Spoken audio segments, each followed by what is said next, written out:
আসসালামু আলাইকুম প্রিয় খামারি ভাইয়ারা, পশুপ্রেমিক ভাইয়ারা, ক্ষুদ্র খামারি পক্ষ থেকে শুভেচ্ছা ও স্বাগত জানাচ্ছি। আজকের নতুন একটা আয়োজন দিয়ে আমি আপনাদের মাঝে হাজির হয়েছি।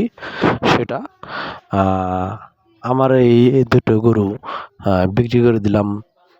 আল্লাহর অশেষ মেহেরবানিতে মোটা অঙ্কের ভালো একটা আমি অ্যামাউন্ট পেয়েছি লাভের অংশ থেকে। তার জন্য আল্লাহর কাছে হাজার হাজার লাখ লাখ শুক্রিয়া। আলহামদুলিল্লাহ আলহামদুলিল্লাহ।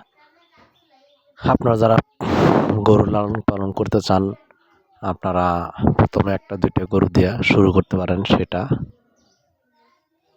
আমরা জানি না আপনারা অনেকে কিভাবে গরু লালন পালন করেন। অনেকের দানাদার খাদ্য খিলান না, খালি শুধু খড় খিলান। তাতে আপনাদের গরু মোটা তাজা হয় না। মোটা তাজা করণের অনেক ধরনের পদ্ধতি আছে।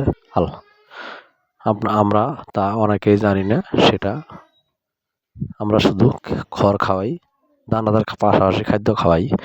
এক মজা খাদ্য খাওয়াই আর এক মজা চলে যায়, তাতে আমাদের উপকার হয় না। আপনারা দেখতেছেন গরুটা আমার আল্লাহর রহমতে কিরকম মোটা তাজা হয়েছে, সেটা আপনারা অনেকে দেখতেছেন। প্রিয় দর্শক,